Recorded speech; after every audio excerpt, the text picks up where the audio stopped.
all these leases, and as they've been saying, they go through a stage of, you lease land for oil, you have the exploration, you got to go through all this stuff to determine, where, how to drill, how you're going to extract it, all of the hurdles through Bureau of Land Management, EPA. I mean, it is a process. The red tape is crazy.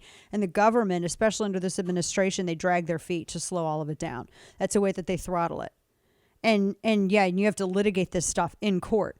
So just because you have lease on a land doesn't mean you just go and you pop it open like a petroleum kegger. That's not how that works. And the fact that people omit that when they're discussing it just shows me how ass backwards these people are. It is some of the dumbest stuff I've ever seen. I mean, you don't even have to be an oil and gas industry insider to know this, right?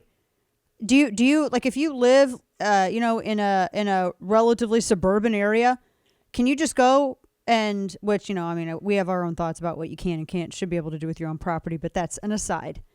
You can't just throw up a structure on your property without running it through city council and all this. Why the hell do these people think that you can sit here and start drilling and fracking without an even much more complicated process? Just because you get a lease on a land doesn't mean that automatically you're drilling. And it can be up to a decade that they fight this stuff. And so that's what, when she says there were 73,000 leases in 2020. Actually last year. So that's actually a small number, the numbers she cites. And there's some that don't even attempt it, that don't even try to lease it because they know the uphill battle it's going to be, especially with capital being so restricted. That's the whole point of this. These people have no idea how this is done. They think that you're stupid. They think that they talk like this to people who work in oil and gas. They think because people are blue collar workers that they're just going to buy hook, line, and sinker what they're selling.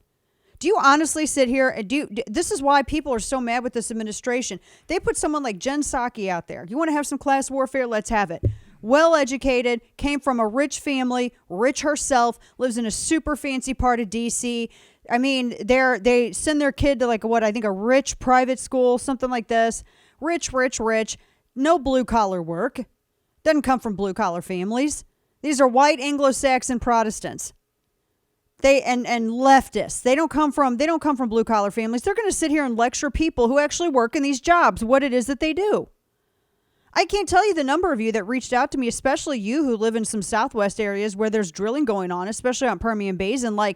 Do they think we're stupid? That was pretty much the majority of what those people who were writing me and then commenting elsewhere on social. That's pretty much the sentiment.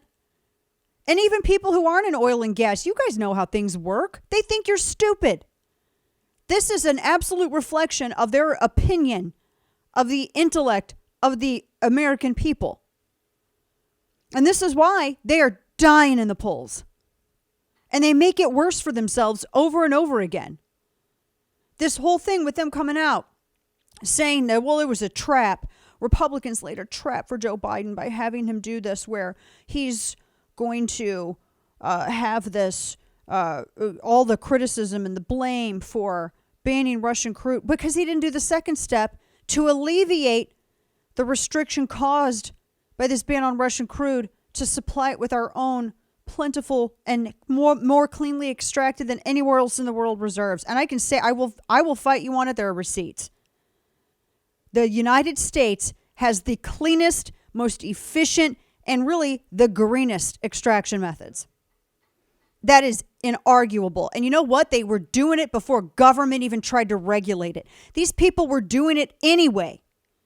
Companies were doing this themselves anyway. Everyone likes to use one bad apple to represent the entire group, but don't you dare criticize Black Lives Matter. They like to use one bad, apple or something like that to represent all of oil and gas or all of gun owners. But oh my gosh, don't you dare criticize Antifa for the actions of one person. So stupid. I don't go by that double standard. United States has had the cleanest extraction methods. Democrats come in and they act like they took credit for it. People who work in the industry, who want to preserve the industry, who want to have a very long lifespan for their industry, they take care of their industry. And they take care of the environment in which their industry operates. The Democrats that come in here, the people who think that it's smarter to put up these stupid looking windmills everywhere that leak and break and kill birds and vibrate the ground and all this other stuff, or, that think that it's better to just outsource all of our pollution to China, Chile, Congo? These people think that they're somehow that they're greener, they're better, and that we did this. You didn't do anything. You people don't even know how it's done.